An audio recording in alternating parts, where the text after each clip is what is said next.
Alhamdulillah, di malam hari ini kembali kita bisa duduk untuk bertalabul ilmi di Masjid Muhajirin. Salawat dan juga salam tak lupa kita haturkan kepada Rasul kita Nabi besar Muhammad sallallahu alaihi wa ala alihi wasallam. Ma'asyiral muslimin yang dimuliakan Allah Azza wa Jal, malam ini kita akan membahas biasa sirah para nabi. Tapi ada hal yang menarik untuk kita bahas di malam hari ini, tentang 10 fitnah yang akan melanda di akhir zaman. Ma'asyiral muslimin yang dimuliakan Allah Subhanahu wa taala, Hudzaifah ibn al-Yaman radhiyallahu an suatu ketika bermajlis dengan Amirul Mukminin Umar bin Khattab radhiyallahu an, sahabat-sahabat yang lainnya. Kemudian Umar radhiyallahu an mengatakan, ayyukum sami'a Rasulullah sallallahu alaihi wasallam yadhkurul fitan. Siapa di antara kalian yang mendengar dari Nabi sallallahu alaihi wasallam saat Rasul menyebutkan tentang fitnah-fitnah yang akan muncul? Faqala qaumun, maka sebagian para sahabat mengatakan, nahnu sami'na, ya kami mendengarnya. Faqala la'allakum ta'nuna fitnatar rajuli fi ahlihi wa jari. Maka Umar mengatakan, boleh jadi yang kalian sangkakan itu kalian mendengar soal fitnah seseorang, keluarga dan tetangganya. Maka sahabat yang lain mengatakan, ajal ya, tentu. Maka Umar mengatakan, tilka tukaffiruha as-salatu was-siyamu was-sadaqatu. Kalau hanya itu fitnah-fitnah yang kalian maksud, itu bisa dihapus dengan salat, puasa dan sedekah. Walakin, akan tetapi, kata Umar, yang aku tanyakan bukan itu. Ayyukum sami'an nabiyya sallallahu alaihi wasallam yadhkurul lati tamuju maujal bahri. Yang aku tanyakan adalah fitnah yang akan menghantam kalian seperti gelombang lautan yang akan menghempaskan kalian. Qala Hudzaifah, maka Hudzaifah berkata, fa askatal qaum, maka sahabat yang lain pun terdiam. Faqultu ana, kata Hudzaifah, aku tahu. Qala, maka Umar mengatakan, anta lillah wa abu.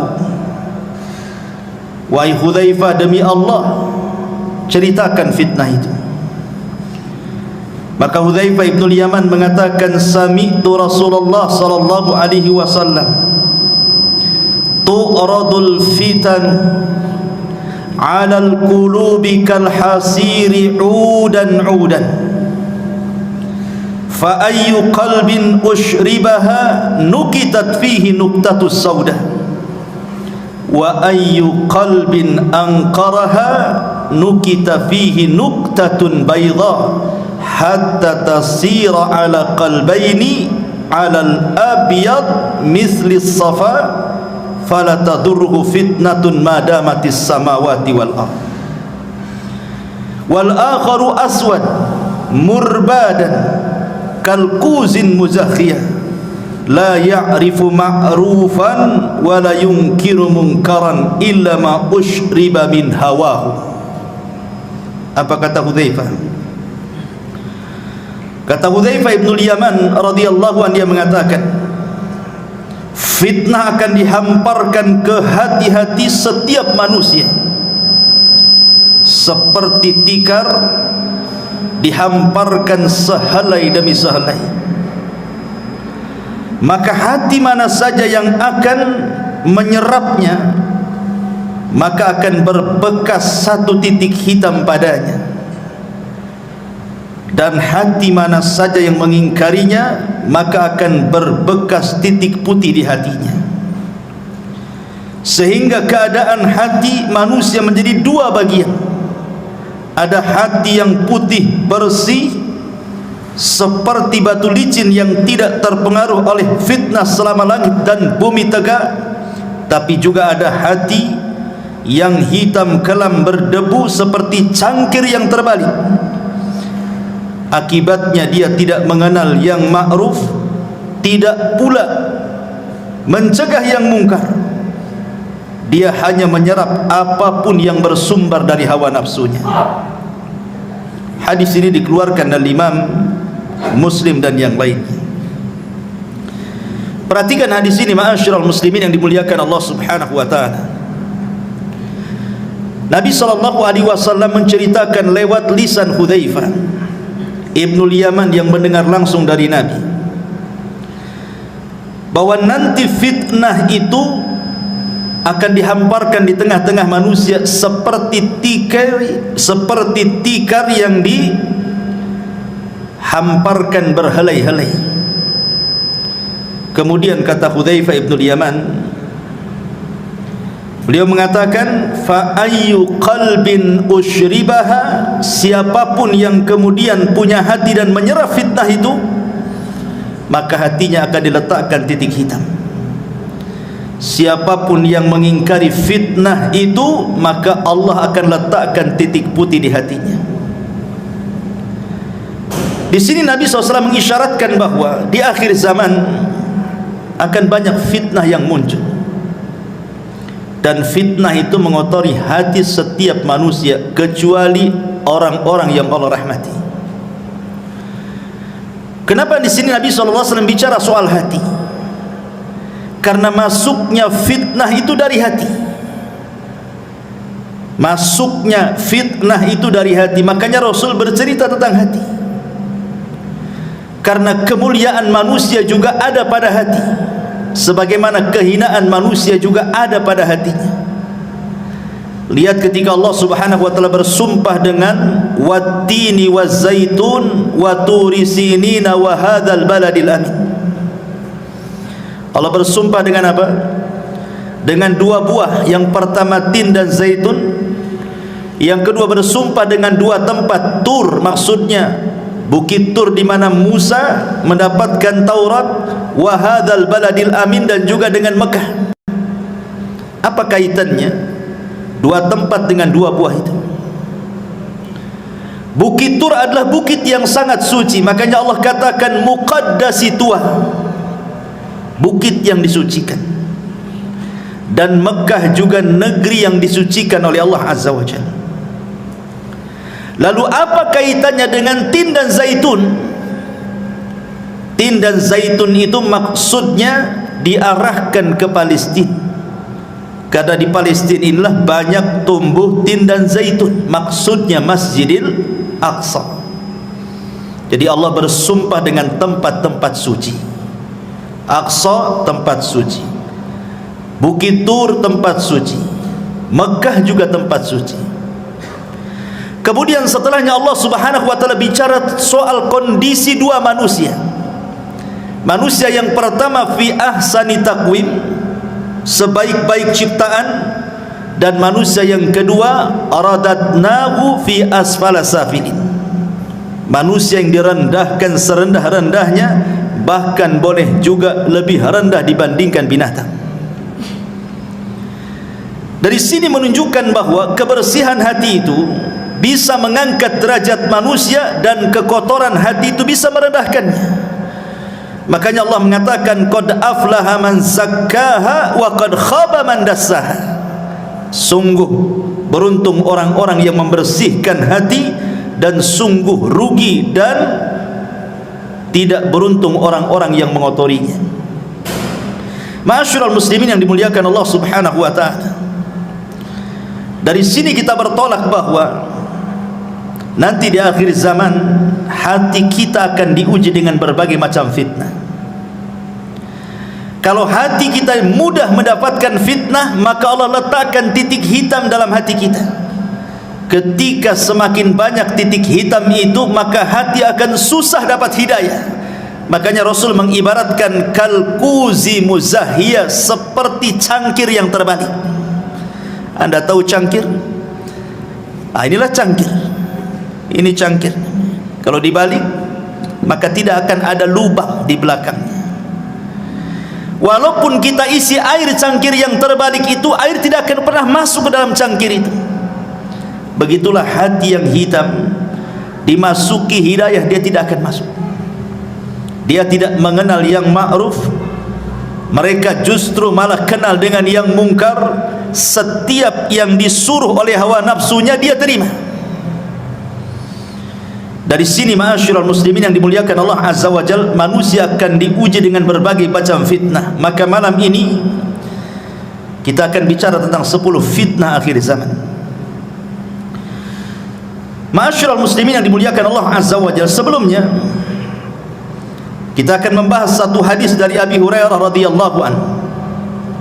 Nabi sallallahu alaihi wasallam bersabda, "Badiru bil a'mali fitanan kakita'il lailil mudlim yusbihu ar-rajulu fiha mu'minan wa yumsi kafira wa yumsi mu'minan wa yusbihu kafira yabi'u dinahu bi aradin minad dunya."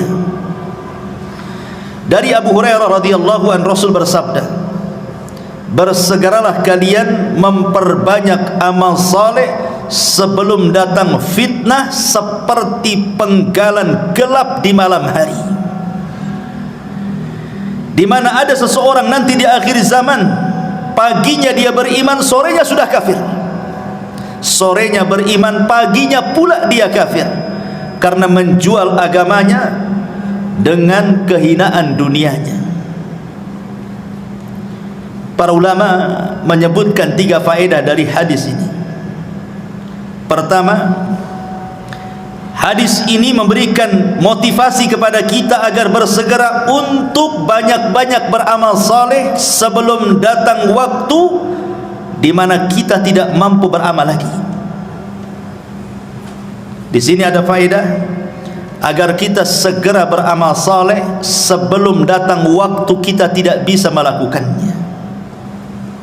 Makanya Nabi SAW dalam hadis yang lain mengatakan apa?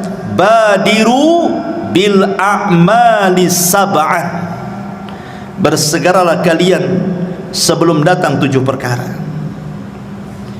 Hal tantadiruna illa faqran munsiyah au ghinan mutghiyah au maradan mufsidah au haraman mufannida au mautan mujhiza au dajjal fasyarru ghaibin yuntadhar awis sa'atu was sa'atu adha wa amar. Kata Nabi SAW, beramalah kalian, bersegera beramal sebelum datang 7 perkara. Yang pertama, kefakiran yang melupakan, kefakiran yang menjadikan lupa kepada Allah karena sibuk mencari dunia, lupa pula dengan ibadah. Atau kalau dia selamat dari kefakiran, belum tentu selamat dari kekayaan yang melampaui batas, karena kekayaan itu bisa melupakan orang. Okelah dia selamat, dia kaya, dia pun taat kepada Allah Azza wa Jalla, belum tentu selamat dari yang ketiga, maradan mufsida, sakit yang membuat dia terduduk tidak bisa beramal. Kaya tapi tidak bisa sholat ke masjid, sakit. Kaya tapi tidak bisa dia bersilaturahim karena tidak bisa bergerak. Oke, dia selamat dari sakit, belum tentu selamat dari yang keempat, haraman mufannida, pikun, pikun yang melupakan segalanya. Oke, dia selamat dari pikun, tapi dia tidak selamat dari yang kelimanya, mautan mujahiza, mati mendadak, ketabrak, jatuh, mati mendadak. Atau mungkin dia selamat dari kematian mendadak, bisa jadi yang keenam, atau dia mendapatkan dajjal. Dan Dajjallah seburuk-buruk fitnah yang tersembunyi yang ditunggu oleh setiap manusia. Oke, dia selamat dari Dajjal, dia tidak selamat dari kiamat. Ini 7 perkara. Kata Rasul, bersegera beramal soleh sebelum datang 7 perkara ini.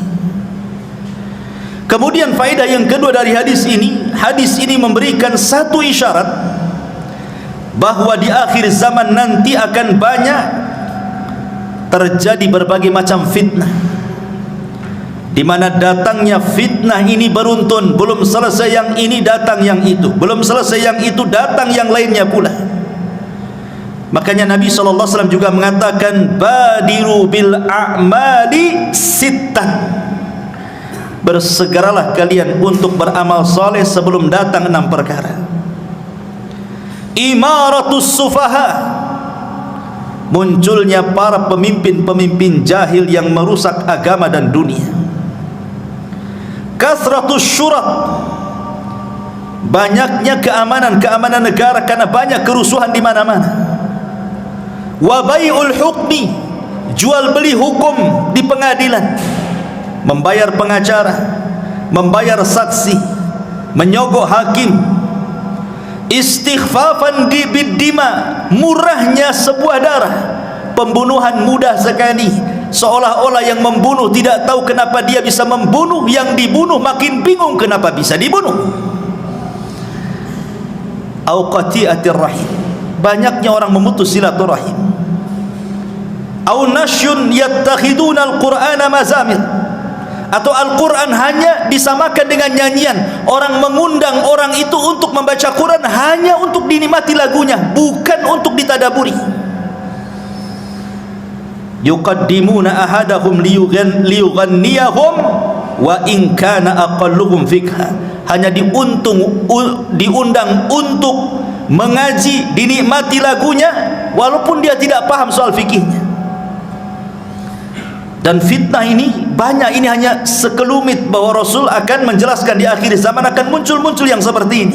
Ini belum selesai, tumbuh yang itu yang selesai, datang pula yang lainnya, dan begitu seterusnya. Dan yang ketiga, zaman kita ini ikhwan adalah zaman fitnah dan ujian, serta manusia disibukkan dengan urusan dunia itu luar biasa. Dan ingat, kata Imam Ibnul Qayyim rahimahullah ta'ala mengatakan sumber fitnah itu 2, syahwat dan syubhat, dan itu berasal dari 4 perkara: iblis, dunia, pemikiran sesat, dan hawa nafsu. Inilah yang kita akan bahas. 10 fitnah ini bersumber dari 4 perkara yang dikerucutkan lagi bersumber dari 2 perkara, syubhat dan syahwat. Ma'asyiral muslimin yang dimuliakan Allah Subhanahu wa taala. Yang pertama, fitnatul mal, fitnah harta. Mengumpulkan harta ikhwan tidak tercela. Tidak, Al-Quran dan Sunnah tidak mencela orang mengumpulkan harta, karena manusia itu memang difitrahkan cinta dengan harta.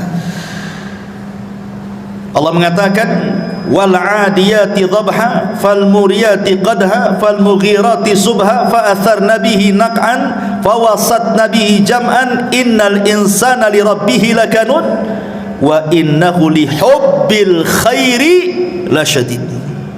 Manusia itu cinta kepada harta luar biasa.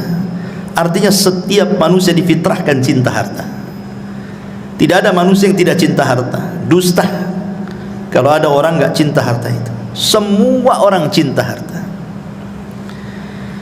Tetapi ma'asyiral muslimin, walaupun mengumpulkan harta tidak tercela secara mutlak, akan tetapi perlu diingat bahwa di dunia ini bukan tempat kita tinggal. Artinya kalau ada orang dari muda sampai tua hartanya banyak, sampai mampu kembali apa saja yang ia kehendaki, tetap saja dunia itu pendek bagi dia. Ada masanya dia meninggalkan harta itu.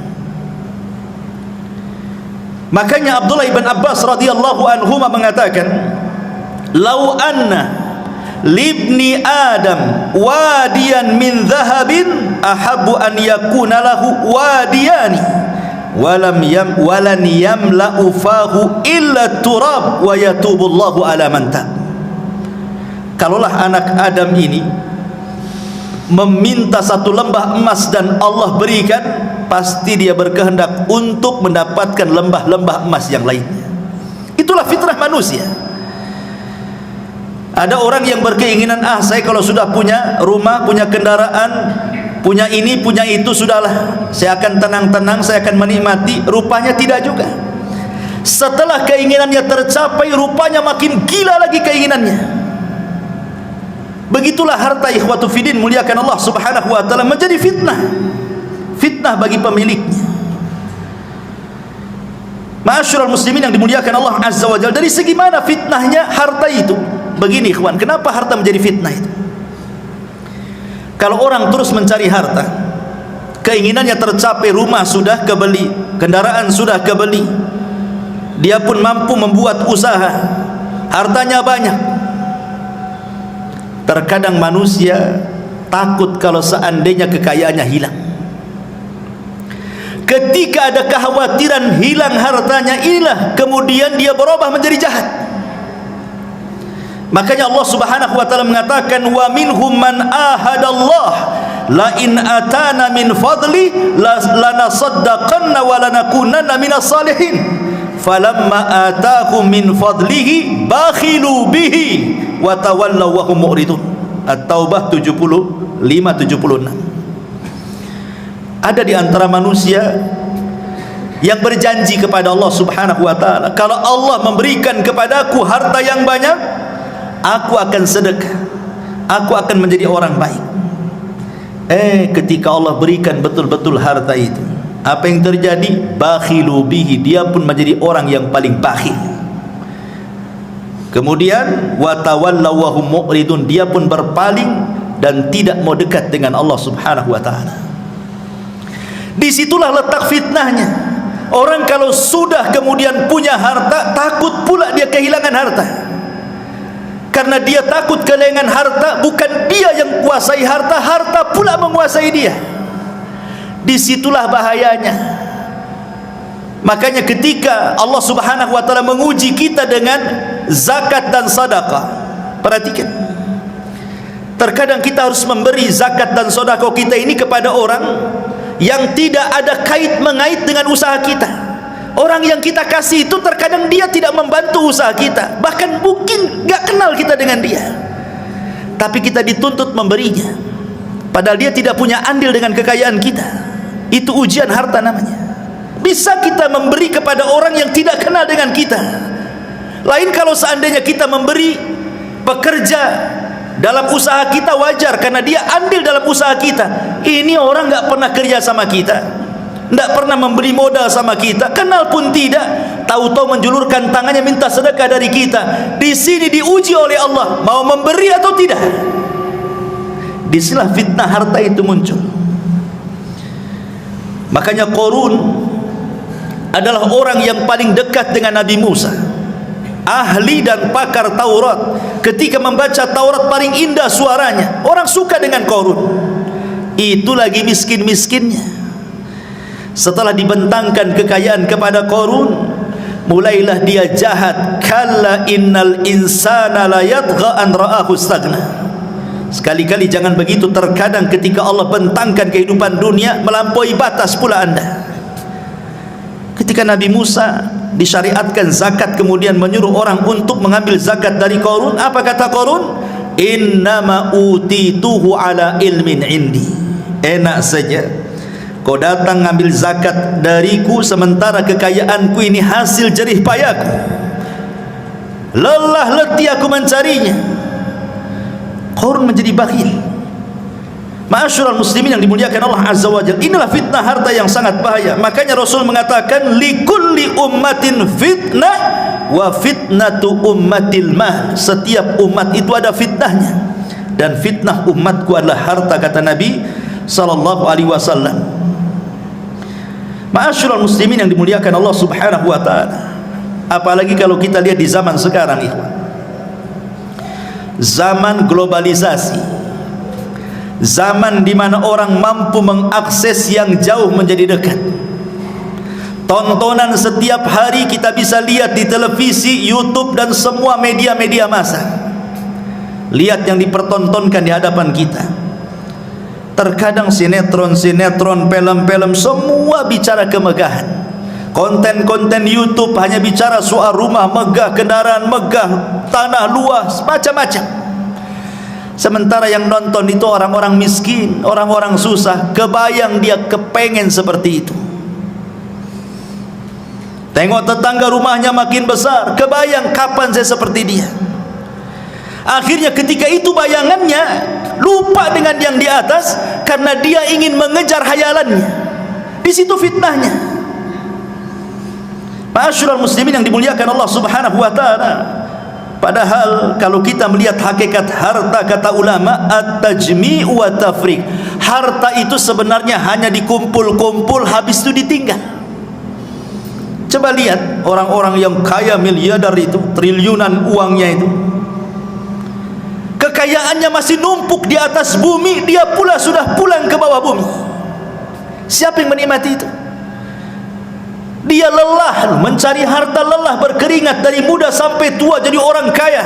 Habis itu terkena penyakit, mati.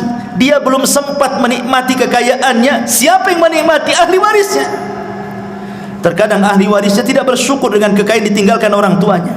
Tidak ada pun dia bersedekah untuk orang tua yang sudah mewariskan hartanya, kan?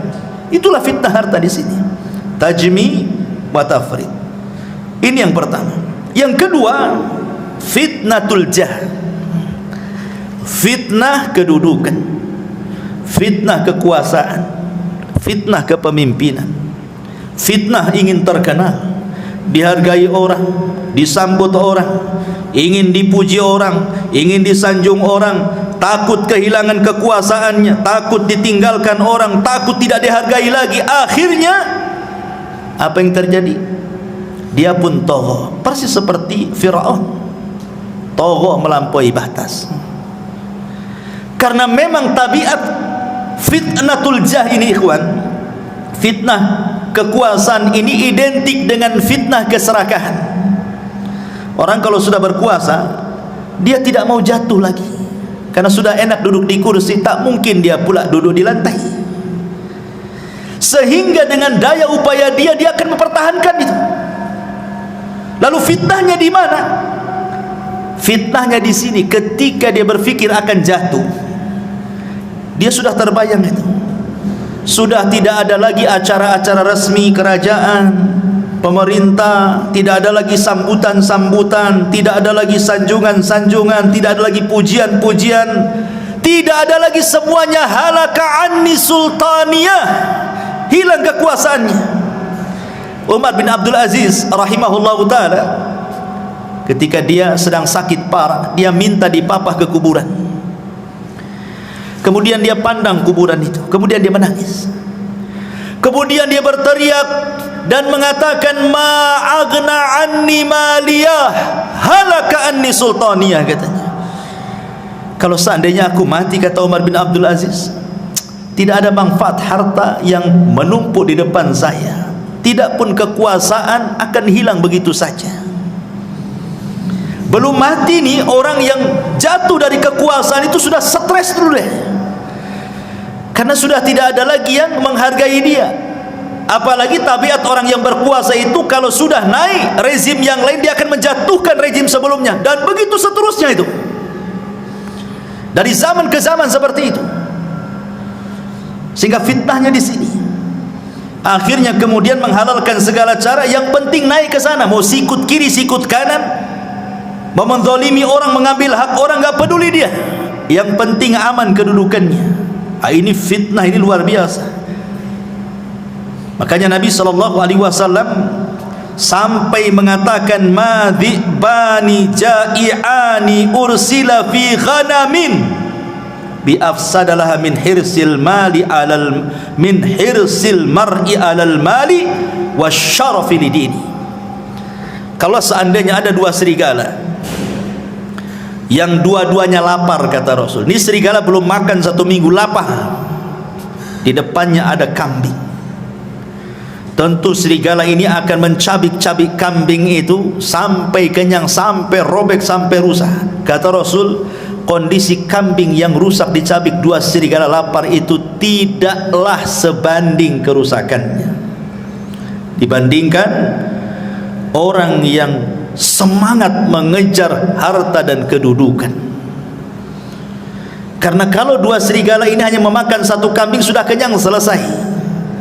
Tapi orang yang mengejar kedudukan, dia akan korbankan banyak orang. Dia akan korbankan, dia harus berdusta di situ. Terkadang harus mendolimi, terkadang harus menyakiti, tak jarang membunuh, naudzubillah. Makanya di sini kemudian Rasul mengatakan, rusaknya kambing yang diterkam serigala tidak seberapa tuh dibandingkan kerusakan orang-orang yang mengejar kedudukan, naudzubillah. Kemudian yang ketiga, fitnatuz zaujati wa fitnatul aulad. Fitnah pasangan hidup dan juga anak-anak. Di zaman Nabi SAW ada seorang sahabat yang ketika hendak hijrah ke Mekah, ke Madinah dari Mekah, dilarang sama istri dan anak-anaknya. Tidak boleh hijrah, masa kita akan tinggalkan tempat kelahiran kita. Akhirnya sahabat ini tak jadi hijrah karena dihalangi oleh keluarganya, digandoli oleh istri dan anak-anaknya. Tidak usahlah ikut-ikut hijrah ke Madinah itu, kita sudah enak hidup di Mekah, kalau kita ke Madinah mau tinggal di mana, bla bla bla bla, macam-macam mengeluh keluarganya. Tak jadi dia hijrah. Sudah bertahun-tahun, akhirnya adalah kesempatan dia menyadarkan istrinya, mau pula istri dan anaknya hijrah. Sampai di kota Madinah, dia merasa cemburu dengan kawan-kawannya yang dari awal sudah hijrah duluan. Mereka sudah menjadi alim ulama karena sudah bertahun-tahun belajar dengan Nabi SAW. Sebagian mereka sudah sukses dari segi dunia seperti Abdurrahman bin Auf, Utsman bin Affan, Abu Bakar dan yang lainnya. Dan mereka bertahun-tahun dekat dengan Nabi SAW. Menyesalah dia, kenapa dia kemudian tidak hijrah bersama para sahabat sebelumnya. Coba kalau seandainya dia hijrah bersama para sahabat di awal hijrah, tentu aku pun meraih seperti apa yang mereka raih, katanya. Marah sama anak dan istrinya, gara-gara engkau, mungkin bahasa kitanya, coba kalau dulu kalian tidak melarang saya hijrah, tentu aku tidak seperti ini, katanya. Ketika itu turun ayat surah At-Taghabun ayat 14 kepada sahabat ini, ya ayyuhalladzina amanu inna min azwajikum wa auladikum aduwwan lakum fahdharuhum. Hai orang-orang yang beriman, sesungguhnya istri-istri kalian, anak-anak kalian terkadang menjadi musuh kalian, fahdharu, hati-hati. Lihat, sahabat ini tidak jadi hijrah gara-gara apa? Digandoli anak istrinya, kan? Jadi musuh, baik musuh secara ideologi atau musuh secara fisik. Musuh secara ideologi boleh jadi mungkin suaminya mau sedekah, ditahan sama istrinya, bang, janganlah sedekah, beli mobil, beli ini, beli itu, tak jadi dia. Anaknya kepengen ini, kepengen itu, tak jadi dia. Terkadang kebutuhan keluarga sudah dicukupi sebenarnya, bahkan lebih dari kecukupannya. Terkadang istri melarang kita untuk menginfakkan harta kita, padahal kita yang cari. Terkadang anak-anak juga demikian. Itu secara ideologi itu. Secara fisik ya sudah, na'udzubillah, banyak kita lihat di YouTube ada anak membunuh orang tuanya. Entah apa salah orang tuanya, kenapa sampai dibunuhnya. Akhirnya ketika sahabat ini mau marah kepada keluarganya ini, maka Allah Subhanahu wa taala katakan, wa in ta'fu wa tasfahu wa taghfiru fa innallaha ghafurun. Kalau engkau maafkan anak istrimu, kau berlapang dada, kau ampunilah kesalahan mereka, Allah zat yang maha pengampun lagi maha pengasih. Akhirnya dimaafkan. Ya sudahlah, sudah kadong begitu bahasa kitanya. Lihat, karena begini ikhwan, fitnah istri dan anak-anak itu terkadang kita ini mencintai Allah dan Rasulnya. Kita orang Islam pasti kita cinta dengan Allah, cinta dengan Rasulnya. Tapi terkadang kecintaan kita kepada Allah dan kepada Rasulnya ini tidak lebih besar dibandingkan kecintaan kita kepada istri dan anak kita. Itu masalahnya. Buktinya saja, ada orang kepala rumah tangga lah, anaknya tertidur di waktu subuh. Mungkin anak itu baru safar dari mana gitu, sudah besar anak itu. Kemudian malamnya ngobrol sampai kemudian dia baru 1 jam subuh baru tidur. Kemudian bapaknya ingin bangunkan anak itu sholat subuh. Apa kata istrinya? Janganlah pak, kata. Anak itu baru datang capek, baru 1 jam dia tidur, biarkanlah dia tidur, kata. Akhirnya kemudian suaminya sholat subuh sendiri, anaknya ngorok sampai terbit matahari. Kenapa orang tua ini membiarkan anaknya seperti itu? Karena sayangnya dia kepada istrinya dan sayangnya kepada anaknya. Itu di dunia. Di akhirat dia tidak sadar anak itu yang menyeret dia ke neraka. Ma'asyiral muslimin yang dimuliakan Allah Azza wa Jalla, terkadang kita bapak-bapak ini dibuat durhaka dengan orang tua gara-gara istri. Banyak laki-laki yang durhaka dengan orang tua gara-gara istrinya kan?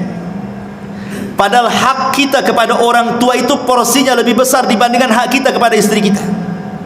Kalau seandainya ada uang 1 juta, kemudian di situ ada 2 orang, 1 orang tua, 1 istri, kemana uang ini saya sedekahkan? Kata Rasul, Allah berfirman, yas'alunaka madza yunfikun, qul ma anfaqtum min khairin falil walidaini. Mereka bertanya-tanya kepadamu wahai Muhammad, kalau saya punya uang kemana saya sedekahkan?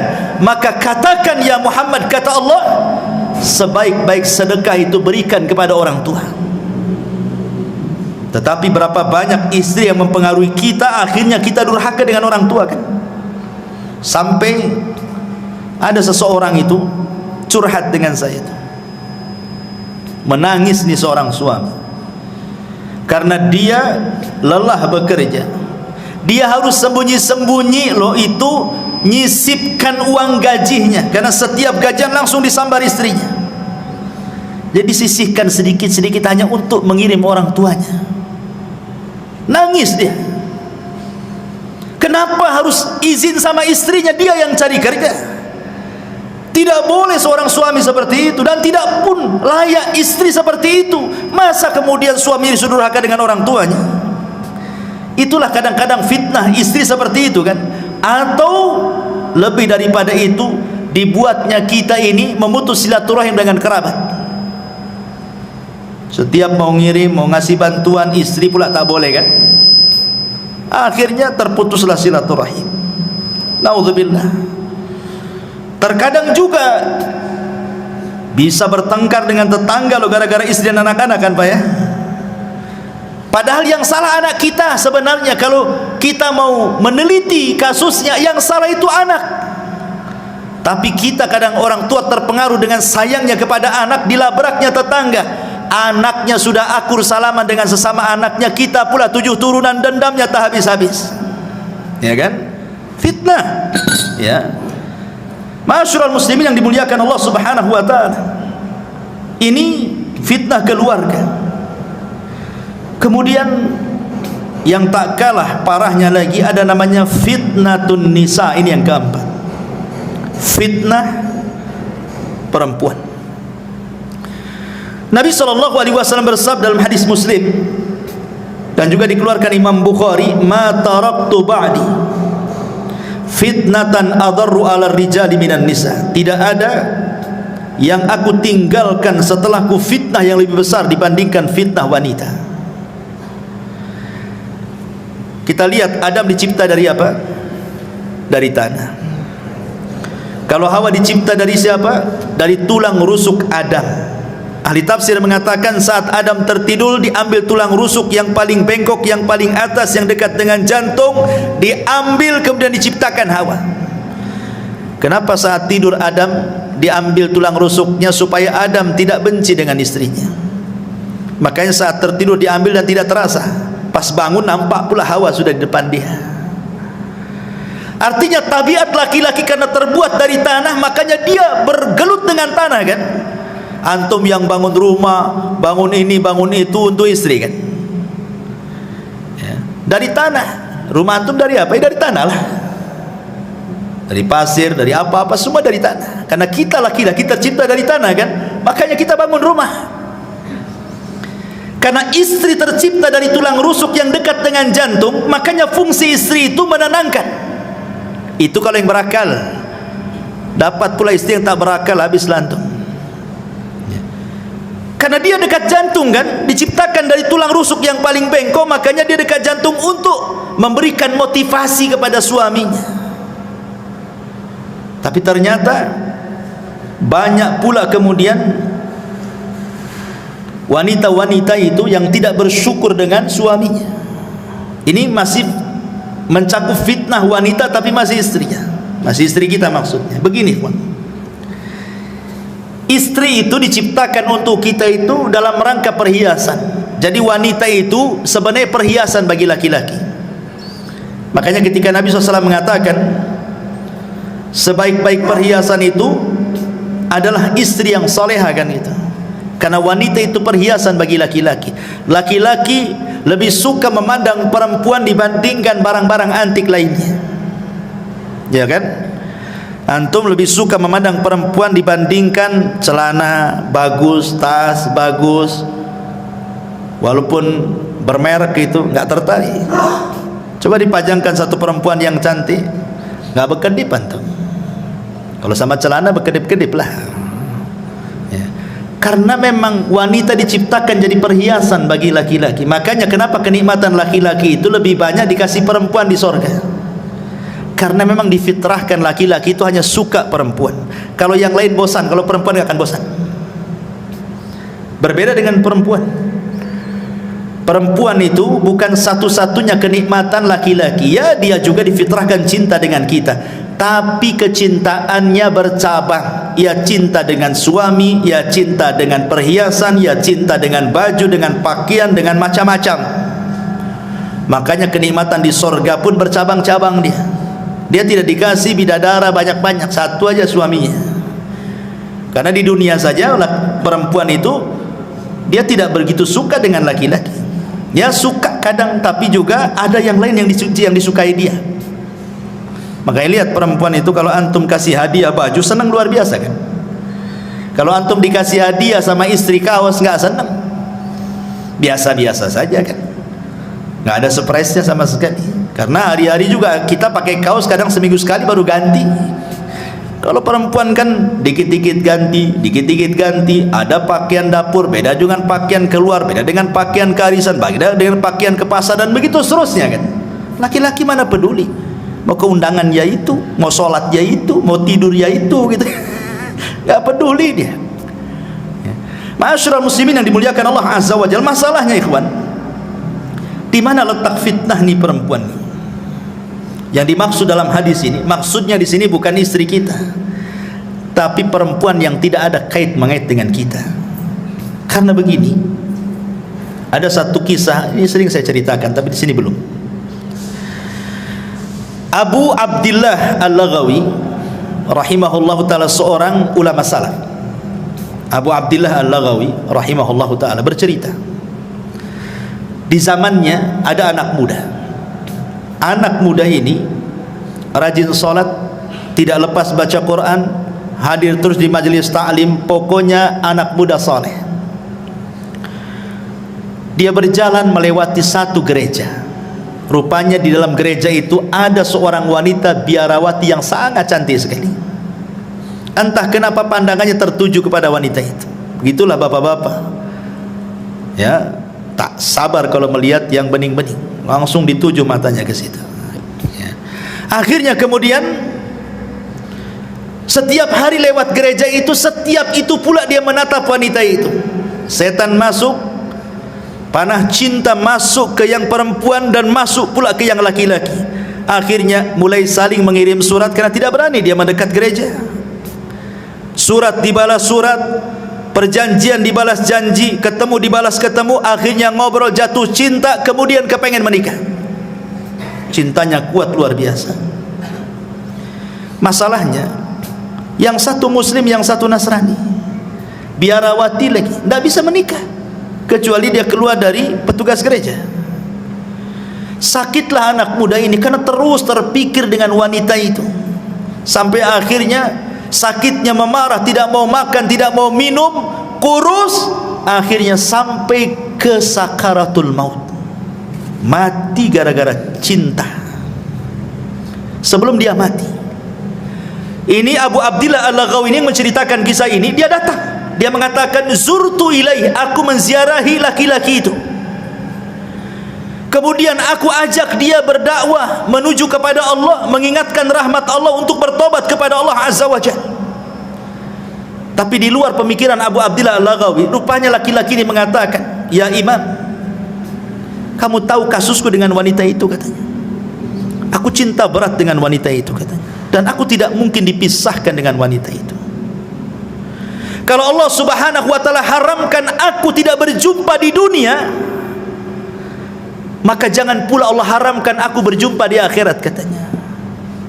Kata Imam Abu Abdillah, lalu bagaimana caranya? Kau akan berjumpa di akhirat?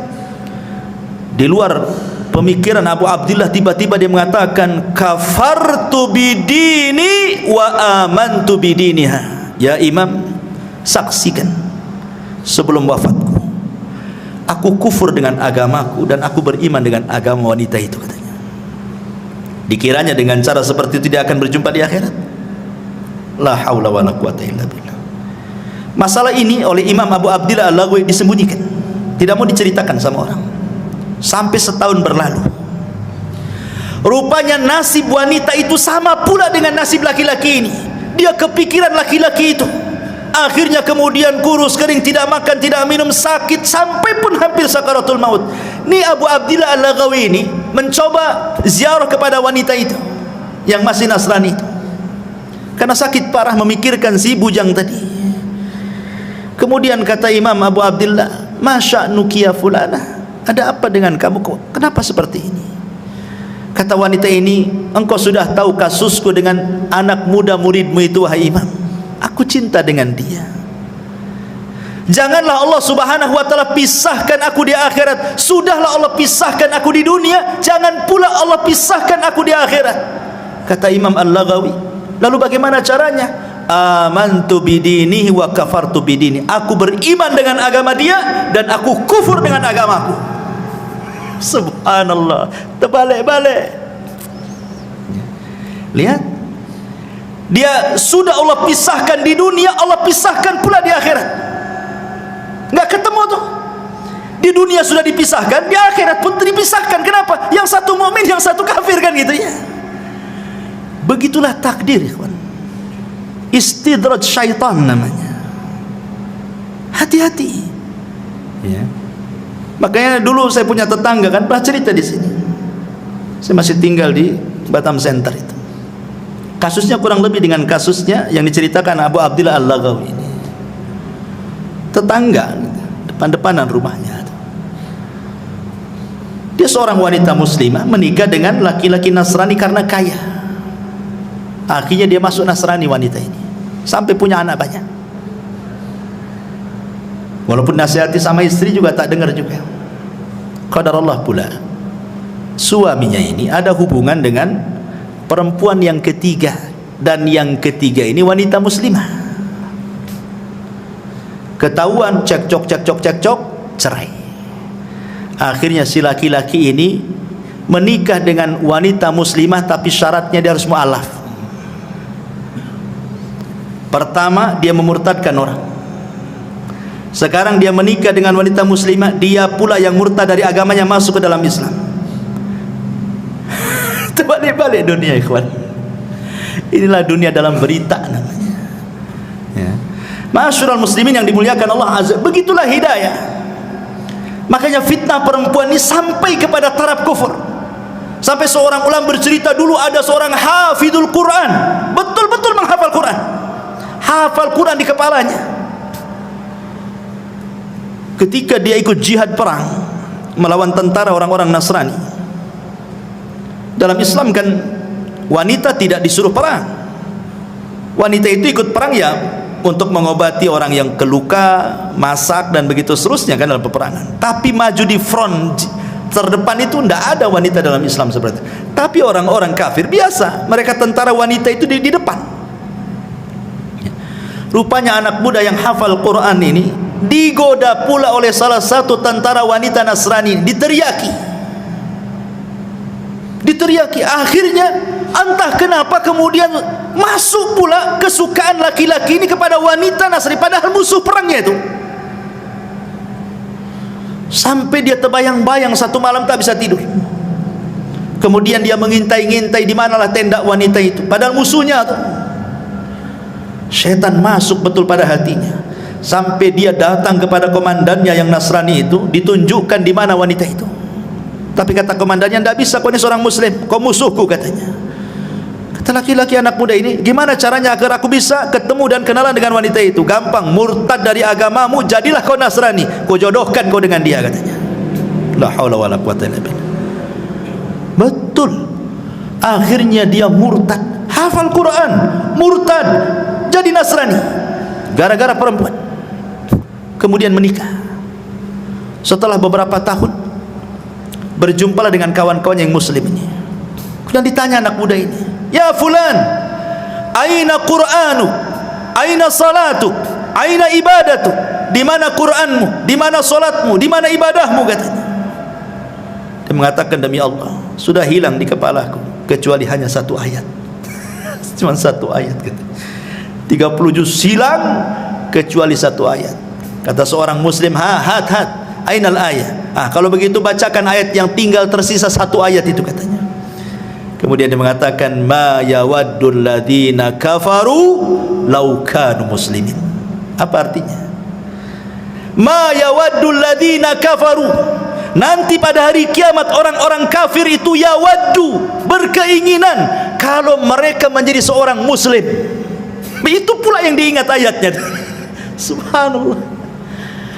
Itu kan nyindir dia, bodoh itu bahasanya kan itu.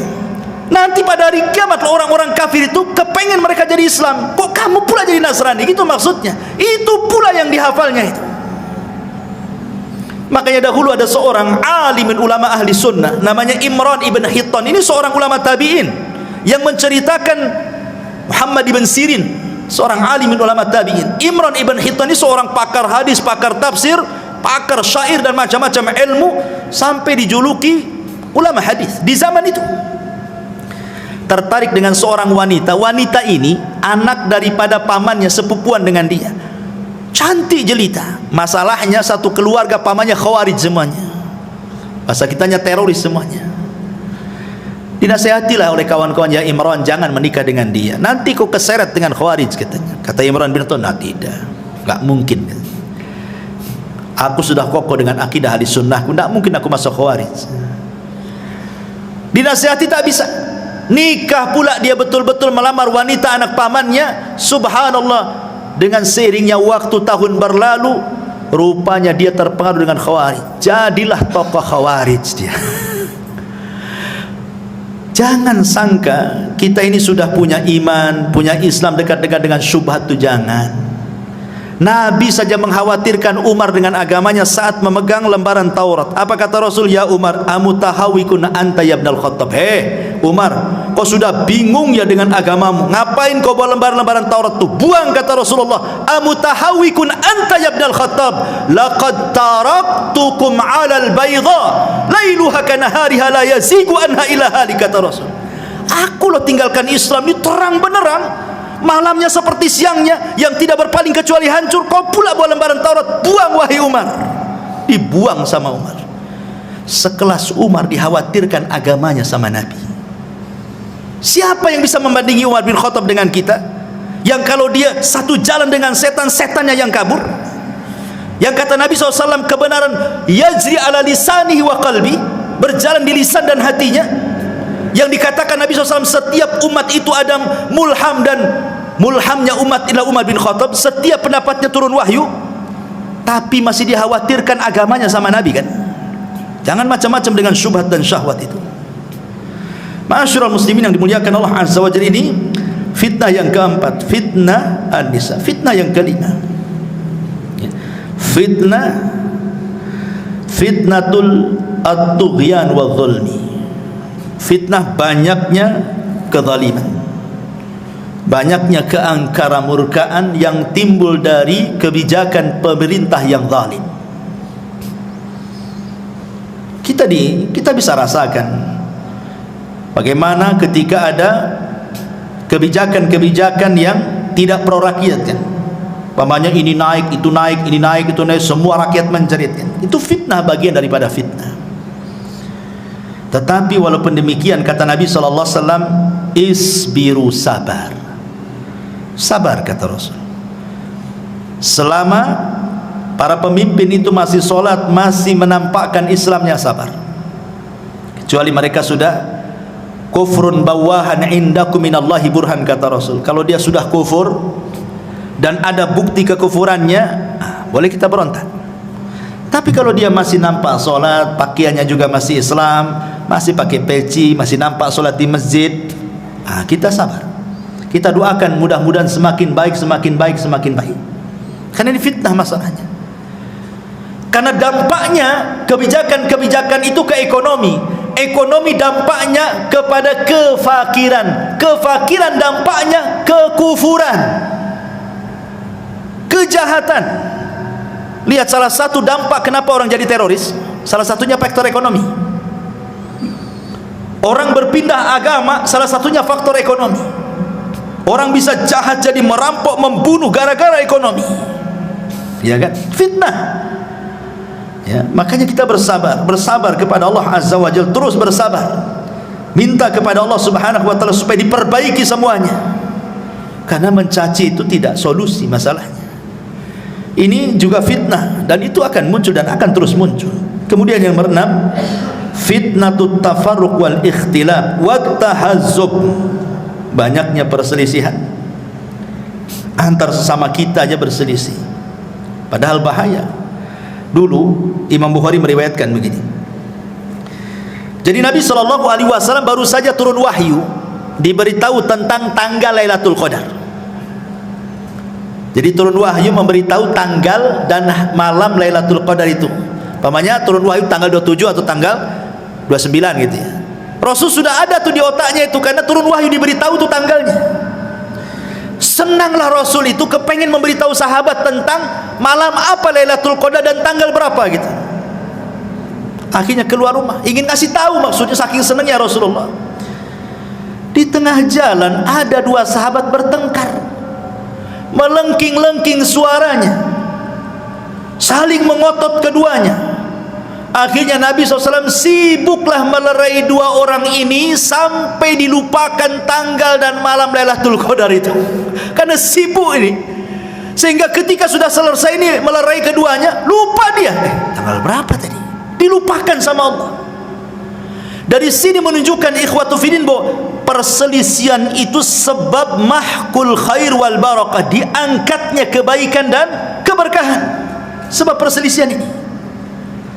Coba kalau seandainya kasusnya seperti kasusnya Imam Syafi'i dan muridnya Yunus ibn Abdul A'la As-Sadafi rahimahullahu ta'ala. Jadi Yunus ibn Abdul A'la As-Sadafi ini muridnya Imam Syafi'i. Suatu ketika berdebat dengan gurunya, entah masalah apa perdebatannya, sampai meninggi suaranya. Akhirnya dia angkat kaki dari majelisnya Imam Syafi'i, kemudian pulang dan tidak pernah muncul lagi di majelis itu. Imam Syafi'i rahimahullahu ta'ala akhirnya mencoba mendatangi muridnya Yunus ibn A'la As-Sadafi. Kemudian setelah sampai di rumahnya, dia menasihati, ya Yunus, la tuhawil al-intisar fi kulil ikhtilaf, fa ahyanan kasbul qulub awla min kasbil mawaqif. Yunus, kata Imam Syafi'i, janganlah setiap perselisihan itu kau bela habis-habisan pendapat. Karena menutup hati supaya terus bersama itu lebih utama dibandingkan mempertahankan pendapatmu. Bukankah persamaan kita lebih banyak dibandingkan perbedaan? Ya Yunus, la tahdamil jusur allati banaitaha wa abbartaha farubbama tahtaj lil audati yauman ma. Wahai Yunus, janganlah kau hancurkan tu jembatan itu yang engkau sudah bangun sendiri dan kau lewati. Boleh jadi suatu hari kau pengen lewat jembatan itu sementara sudah hilang pula jembatannya. Artinya kalau benci, janganlah benci mati, nanti kau juga akan datang lagi kepadaku, gitu maksudnya. Ya Yunus, wahai Yunus, katanya, akrih al khata'a daiman wala tukrih al mukhti. Kau boleh benci dengan kesalahan, tapi jangan pula benci orangnya. Ya Yunus, intakidil qaul lakin ihtarimil qail. Yunus, silahkan kau kritik ucapan, tapi hormati yang mengucapkannya. Fa inna muhimmatana an naqdi alal mardi la alal marid. Karena tujuan kita itu mengobati penyakit, bukan membunuh orang yang terkena penyakit. Maksudnya Imam Syafi'i mengajarkan kepada kita, selama perselisihan itu bukan perselisihan yang boleh jadi mungkin kita keluar dari Islam, sesat akidah kita, ini masih masalah furu sesama kita. Terkadang luar biasa, jangankan lagi sesama murid-murid, ustad-ustadnya pun dijauhi. Kadang-kadang ada orang seperti itu. Tak apa masalahnya, dan itu terkadang dimunculkan karena fanatik buta kepada tokohnya, kemudian tidak mau tokoh yang lainnya, dan itu bahaya. Dan ini adalah fitnah ikhtilaf ini sangat bahaya sekali, karena akan melemahkan kaum muslimin dan akan bercerai-berai, tidak ada lagi kekuatan. Kemudian yang nomor 7, fitnatu a'immatil mudillin. Fitnah munculnya para duat yang menyesatkan manusia. Kata Rasulullah sallallahu alaihi wasallam, innama akhwafa ma akhafu alaikum al-munafiqu alimul lisan. Sesuatu yang paling aku khawatirkan, kata Rasul, sesuatu yang paling aku takutkan, kata Rasul, munculnya para munafik yang lihai cara berbicara, pandai berdiplomasi, ngomongnya luar biasa, tapi isinya kesesatan semuanya. Makanya kita kadang-kadang lihat YouTube kan, banyak kali jadi ustad-ustad dadakan itu, macam-macam itu seruannya. Sampai saya pernah ceritakan kan, ada seorang dai di Malaysia itu sampai mengklaim dia bisa menyelamatkan murid-muridnya dari neraka kan. Masuklah ke jamaah saya, kalau kalian masuk neraka akan kulempar serbanku, tinggal tangkap ku masukkan ke surga, katanya. Enak kali masuk surga, ada jaminan pula masuk jamaah dia. Ini multi level marketing atau ajaran Islam ini ya? Mau cari-cari banyak orang, bukan begitu ya. Bukan semudah orang itu naik surga. Naik surga itu darajat, naik susah. Kalau nerakanya darokat, tinggal jegur saja. Tak perlu belajar masuk neraka itu, tak perlu sekolah tinggi-tinggi, beli saja minum khamar, minum masuk neraka. Ma'asyiral muslimin yang dimuliakan Allah Azza wa Jalla. Kemudian juga karena waktu juga, yang ke-8, fitnatul qatli, fitnah pembunuhan yang disebut dengan al-haraj. Orang mudah membunuh. Di zaman sekarang orang mudah membunuh. Kata Nabi SAW, al-qatil la yadri fima qatal wal maqtulu la yadri fima qutil. Orang yang membunuh bingung kenapa dia bisa membunuh, orang yang dibunuh pula bingung kenapa pula bisa dibunuh. Enggak jelas alasannya, main bunuh-bunuhan begitu saja. Gara-gara waris, ya kan? Gara-gara masalah utang piutang, bunuh-bunuhan. Gara-gara soal dendam, bunuh-bunuhan. Macam-macam. Cemburu suami istri cerai, dibunuh pula istrinya. Begitu seterusnya, ya. Kemudian yang nomor 9, ini yang paling bahaya, fitnatuddin, fitnah agama. Makanya kenapa Nabi SAW berdoa kepada Allah, Allahumma la taj'al musibatana fi dinina. Ya Allah, jangan jadikan musibah itu terkena kepada agamamu. Silahkan kau uji anakku, istriku, hartaku, usahaku, silahkan, tapi jangan diuji agamaku. Karena kalau sudah yang diuji agama ini bahaya. Orang bisa kufur, bisa syirik, bisa macam-macam, nggak akan bahagia dunia akhirat. Makanya banyak-banyak berdoa kepada Allah, Allahumma la taj'al musibatana fi dinina. Ya Allah, jangan kau jadikan musibahmu menimpa agama. Dan yang terakhir tentu fitnah yang merangkum semua fitnah. Apa itu? Fitnatud Dajjal. Ini merangkum semua fitnah. Makanya surah Al-Kahfi itu Allah Subhanahu wa taala menceritakan tentang kisah Dzulqarnain. Bicara soal kekuasaan. Allah bicara tentang kisah Ashabul Jannatain, tentang harta, dua kebun yang kufur. Kemudian yang ketiga kisah tentang Nabi Khidir dan Musa, kisah tentang ilmu. Kemudian kisah Ashabul Kahfi, kisah soal agama. Karena fitnah itu bisa saja dari agama, bisa saja dari dunia, bisa saja dari kekuasaan, bisa saja dari pemikiran. Dan itu ada pada Dajjal. Makanya kenapa kita disuruh membaca surah Al-Kahfi? Karena terangkum 4 fitnah ini ada pada Dajjal. Wallahu a'lam bishawab. Ini yang bisa sampaikan, mudah-mudahan ada manfaatnya. Subhanakallahumma bihamdika asyhadu an la ilaha illa anta astaghfiruka wa atubu ilaik. Allahu ta'ala alam. Assalamualaikum warahmatullahi wabarakatuh.